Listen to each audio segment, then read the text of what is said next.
Stephanie Dalke. I'm with the University of Maryland Environmental Finance Center. I'll talk a little bit more about what EFC does in a second. And I'm here to talk about what else. We hear all about the Chesapeake Bay goals, we hear about MS4 needs, and we've taken a lot of steps already, especially kind of at the municipal level and dealing with kind of point source discharges to water bodies to make improvements to help meet our goals, but we still have a lot of ways to go. So what else can we do? So the Environmental Finance Center, we are one of 10 centers across the country. EPA created them 20, 25 years ago, so we match with EPA regions. So our jurisdiction includes Pennsylvania, West Virginia, Delaware, Maryland, Virginia, and DC. And we do a lot of work. It's kind of like extension, but more focused on especially the financing aspect of how do we pay for all of this?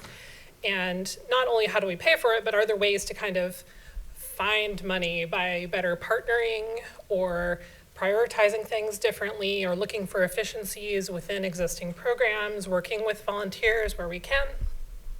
And we do lots of studies with municipalities, counties. We work with state governments a lot as well as federal agencies and with nonprofit partners as well. So we are here for you. We love to partner with folks on projects. If you've got some questions that you need help answering, we can allocate students to help as well. We work with grad students, especially from the planning school. And we can help with financial analysis, feasibility, financing scenarios, and cost-benefit type of studies. But we're really flexible, so that's kind of the cool part of what we do. One of our kind of flagship projects lately is called MOST, the Municipal Online Stormwater Training Center. I definitely recommend checking this out. I need to sit down and check it out as well. They've got lots of cool modules, great for sharing with your local municipal leaders, nice concentrated short ways to learn about stormwater, and we're kind of really building past stormwater at this point to learn about other sort of techniques or best management practices. So it's a great education tool. Okay, so the reason why I'm here is we have a grant from the National Fish and Wildlife Foundation. I think it's a small watershed grant through the Chesapeake Bay pool of money that they have, and we've partnered with the Nanticoke Watershed Alliance to kind of look at what are the next steps to help meet the Chesapeake Bay WIP goals on the Delaware side of the Nanticoke watershed. And also we're also thinking about MS4 communities. There are some new communities in Delaware that have been told that they have to develop MS4 plans. And we're about 6-7 months in, so we'll be finishing up this winter. So there's plenty of time for you all to give me input here in the next couple of months so we can make sure we incorporate ideas. So we're looking to really identify these opportunities and especially look at what's already been done. We don't want to reinvent the wheel. There's a lot of plans that have been written for the Nanticoke watershed and for the Chesapeake Bay and for all these towns and counties and things in between. So what can we do with those plans that already exist? Are there opportunities that are perhaps underutilized in those plans? Are there things that have been left out of those plans? Are the plans junk and we should do something new? So we're kind of at that stage in the project right now. And then we're also looking at kind of, can we learn anything from the demographics of the watershed? Is there anything about, are we missing like a certain size of farm in our existing programming and cost share? Is there something else that we need to build in? Do we need to add incentives? Is there just a communications problem to prevent more people from signing on and doing BMPs? So that type of thing, we're looking for those gaps. So what we've been doing is just, I won't be so texty throughout all of this, don't worry. We're looking at all the existing information. We looked at the draft WIP 3 for Delaware. We've read a whole lot of plans, and now we've started to dig into demographics and some GIS data with ditches and all this stuff, and we kind of don't know what we're doing with ditches, so please help us if you have recommendations. It's a very different landscape down here from what some of us are used to working in. Then we'll start to look at what are the gaps, and we've got an advisory committee, and we'll be sitting down with them again next month to kind of talk about what we found so far. So we've had a bunch of meetings and phone calls with some of you in the room probably, and we do have an advisory committee that we've tried to make representative. We do have a ditch manager / farmer on our committee, and we've got some more meetings coming up, especially we've sat down with DENREC several times. But if there's anybody we might have missed, please let us know, because we would love to get as much input as possible so we can identify good opportunities. This is just a smattering of the plans that we've been looking through. My super energetic coworker has read all the really detailed, like, pollutant control strategies, bless her. So we're trying to just identify, like, oh, there's a lot of areas of overlap in a lot of these plans. Are people actually talking about the opportunities from these overlapping priorities, or are they not? The Bucks brand study kind of raises some interesting issues, as well as some of the other presentations we've seen about the trouble we're having with kind of legacy pollution that's built up in the soil.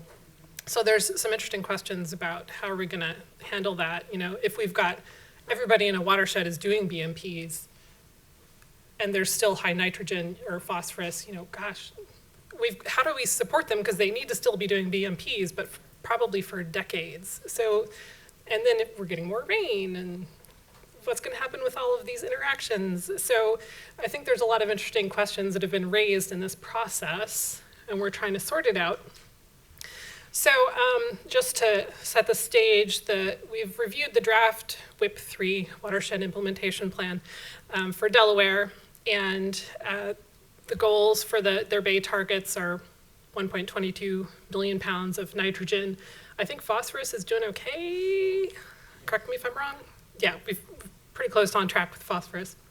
So hooray, thank you, wastewater treatment plants. And so that's still a 24% reduction from current levels, which is not insignificant. So some of the specific goals in the draft WIP 3, developed sector, these are urbanized areas, the types of strategies that they estimate they'll need to do.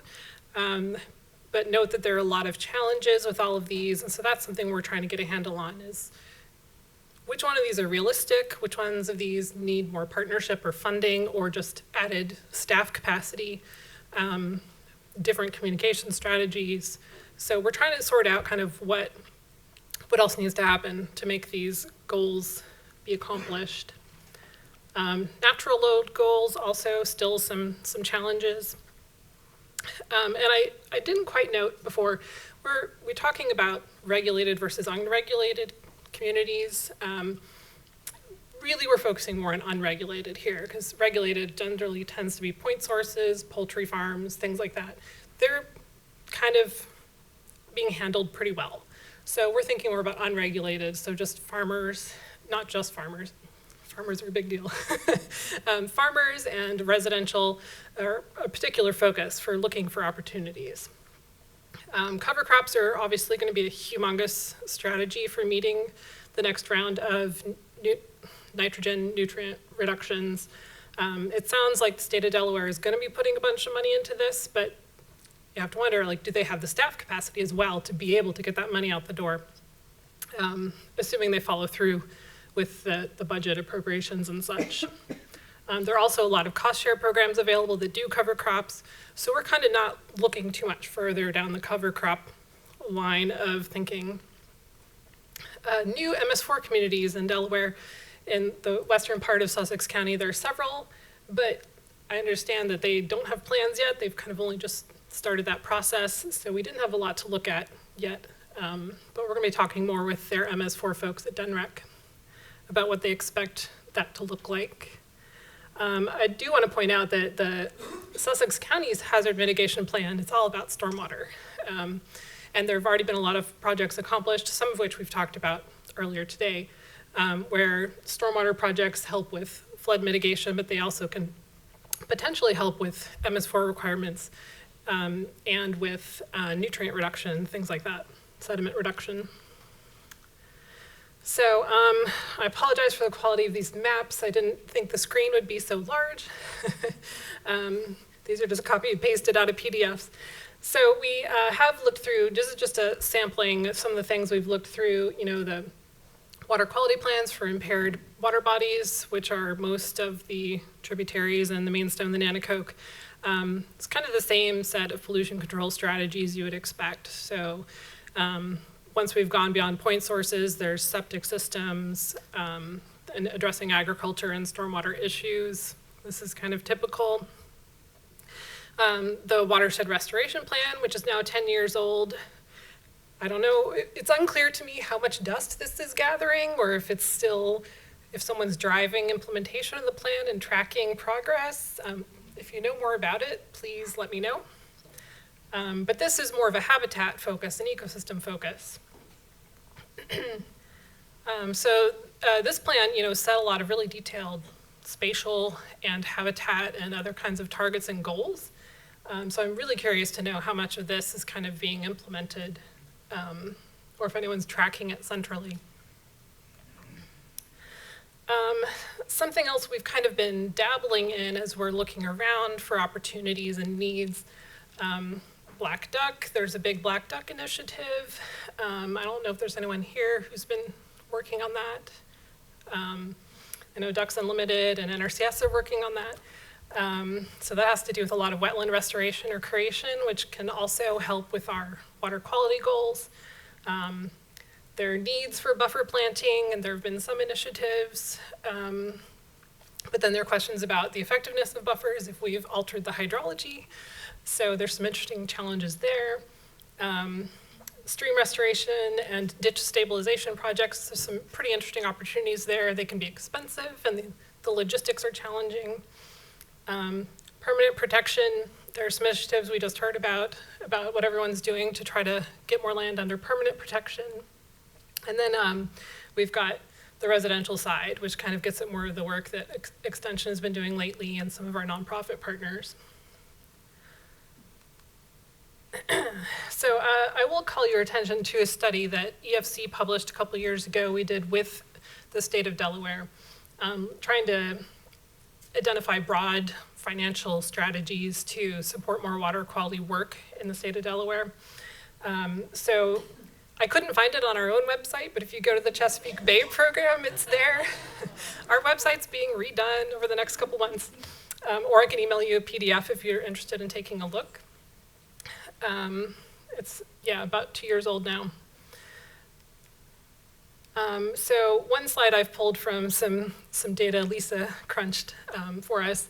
I thought it was just interesting to look at when housing was built around here. So I think this, to me in my head, this also coincides with like the type of stormwater projects that get installed. Like think about the era of the 80s, 90s, early 2000s. We're doing things differently then than we're tending to do now, right?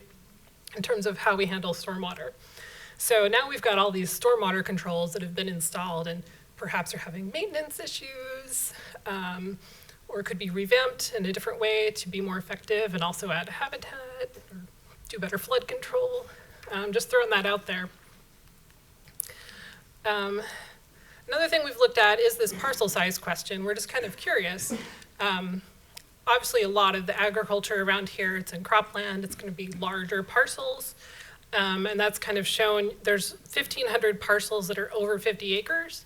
And that kind of gets towards, I think we heard there are like 1,300 poultry producers. And so that sort of fits in with like, there's a lot of larger farms. And then there's also a fair number of smaller parcels between 1 and 50 acres. And we're kind of wondering more about these small parcels. Are they being reached by cost share programs? How many of them are like specialty growers? Do they have horses? Are they just sort of a large residential plot? And are there things they could be doing? Do they have ditches on their property that they don't understand the purpose of?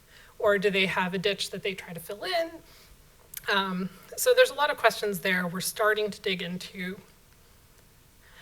And then the tax ditches, we're trying to understand the logistical challenges of trying to do things, because this has become a part of our hydrology. And now they've got an ownership structure, governance structure. They do take in revenue, but not a whole lot. So we've been talking with the drainage program to get a little bit more information about what is the land use, land cover like in these ditch sheds, as I like to call them? And what are the challenges with trying to do projects on ditches? There's legal and ownership challenges. There are issues with ditch managers. They turn over and then they have to identify a new ditch manager, and it's a voluntary position. So, but it also seems like there's potentially a lot of ground to be covered here in the ditch arena. So we're looking into this further. Would love for input and ideas on this front. So at this point, we're really interested in hearing what everyone who lives here and works here, what are the biggest water quality issues and water quantity issues. Those may or may not be the same as issues that achieve Bay goals, right? You've got your local issues, and then it's like what ends up downstream in the Bay. So we recognize that that could be different, or they could be the same. So we'd like to hear from everyone, what else should we be looking at so we can make recommendations in our report? And then are there any other concerns with habitat, climate change? We've talked a little bit about sea level rise, but I'm really curious about sort of potential groundwater impacts of saltwater intrusion. And also all these ditches now provide a nice path for storm surge to just come even further inland, right? Oops, didn't think of that one. But also there's that much more potential to make them, renaturalize them so they can absorb the impacts, hopefully. And in thinking about the opportunities, we're also thinking about what are the main barriers, because then we can design interventions to try to get over those barriers. And ultimately, it'd be great if we can identify actions that have a local benefit as well as a Chesapeake Bay benefit, since we recognize that's not necessarily the same thing. And finally, we're definitely looking for input from those of you we might have not talked to yet. So please give us a call. And we'd love to sit down and talk with you more about these ideas, with or without Lisa, since she's an integral part of this project as well. So that's it.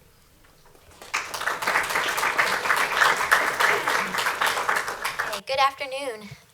Thank you for the opportunity to be here and speak with you today.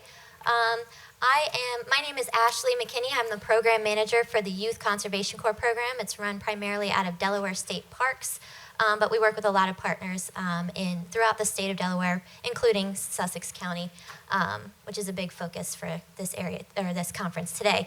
And so I'm going to be focusing on what we do and some of the outcomes of what we've accomplished. So I want to start by talking about what is the YCC, the Youth Conservation Corps program. It is at the very core, at the very simplest form of it, a summer jobs program. The young people that come to us are between the ages of 14 to 21. They do go through the job seeking process, so they go through an interview, recruitment, references, the whole thing, and a lot of times for them, this is their first time going through the process. And so at the very core of it is a summer jobs program, but we do strive to provide so much more than that, in that we provide meaningful, environmentally and park-focused activities so that they can achieve personal growth. And we're also committed to fostering an environment that really encourages a respect and responsibility for the environment around them. We operate under 3 core components, and that is practical work experience, outdoor environmental education, recreation and awareness, and career and college prep. So really everything we do in the program can point back to one of these 3.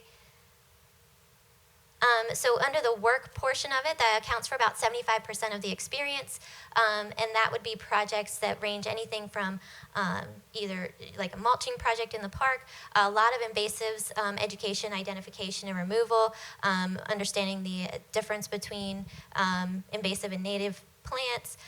We work with the Delaware State Parks. We also work with a lot of community partners, and that can also include counties, cities, state, or county, city, town parks, also some of the school districts in the area, here in the Western Sussex area, it would be Laurel School District, so helping them to provide summer maintenance on their outdoor classrooms or their rain gardens and stuff like that. We always strive for all the work that they do to be meaningful and primarily outdoors. And then we also strive to provide proper training and guidance, whether it's through a team leader for some of the teams or park staff if they're working in one of the parks. And then this also includes any of the professionals that have, from the outsourced or the community partners that have also agreed to work with our teams as well. And there are a couple of ways that members can participate in our program. And it really kind of goes in order. So they can start out with us if they have little to no experience, or they're really just trying to see if even outdoor work is something that they're interested in.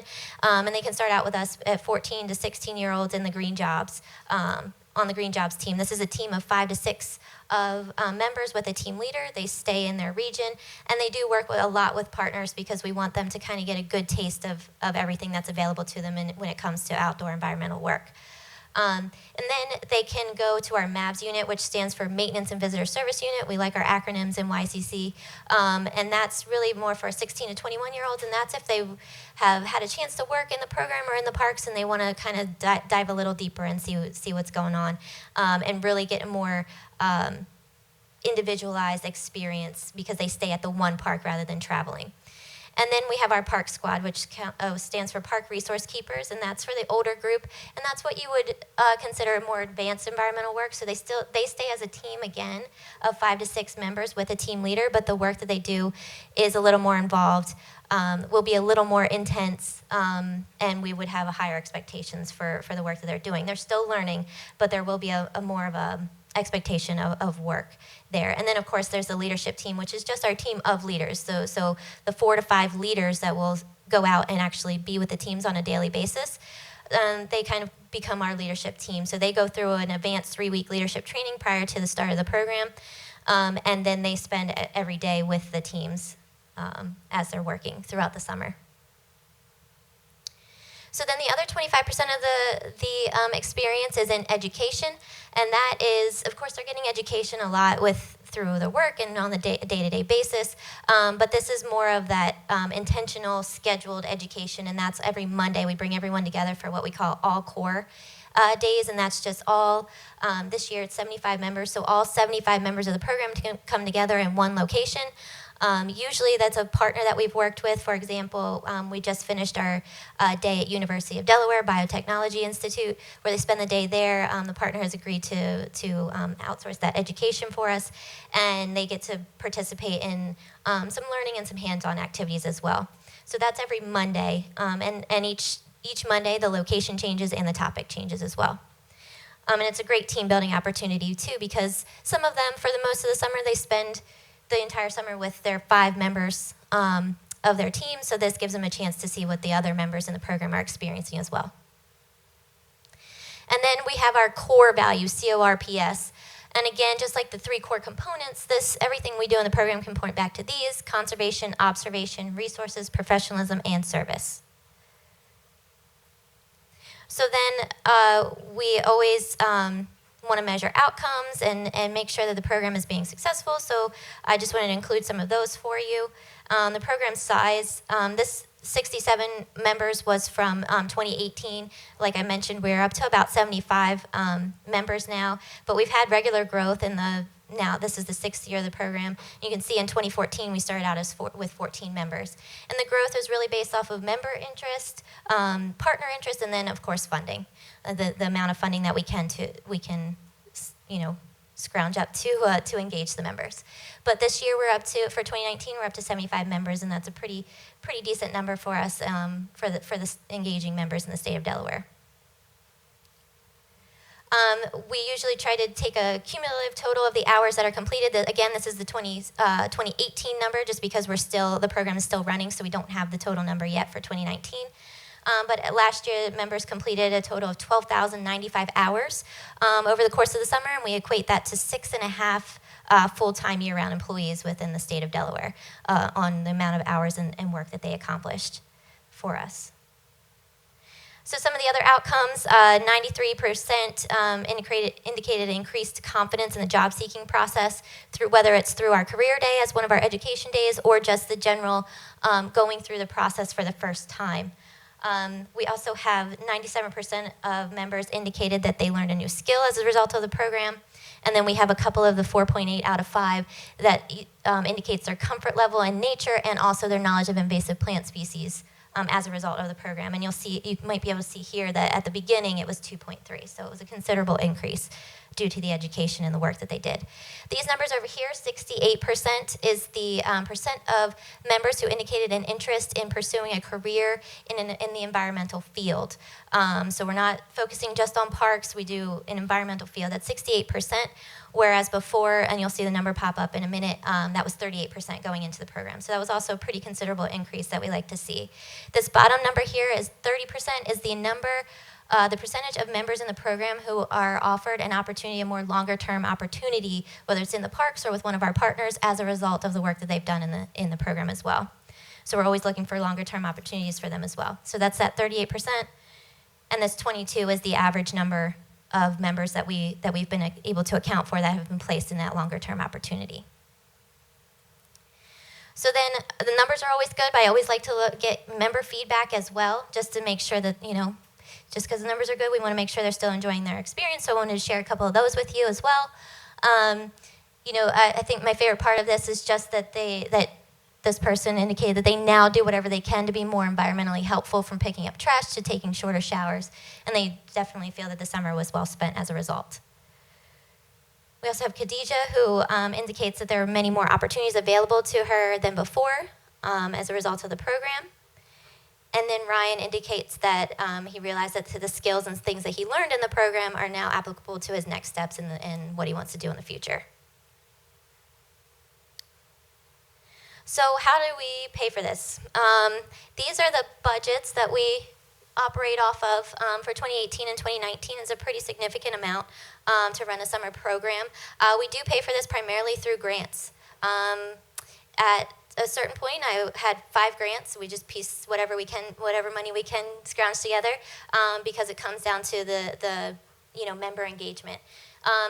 We also work with some other employment programs that receive separate funding and then look for placements for certain kids that fall within our age range. So we'll provide placements for them as well, because it helps us to engage more members, and then that's funding that we don't necessarily have to worry about. And then we also do get an amount from our Division of Parks and Recreation as well.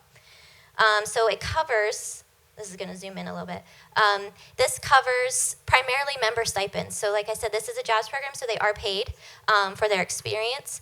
And so a good portion of our funding goes to that. And then we keep the education, transportation, program administration costs very minimal, because again, it allows us to then put that back in to maybe hire another member for the summer and give them that experience. And a lot of our partners have been gracious enough that when they do provide an education opportunity or a work opportunity or anything like that, they usually do that at either free or very, very low cost for us to be able to keep those education costs down. And then we work with a lot of those partners that I've mentioned a few times already, and this is just a small list of the partners that we've worked with so far.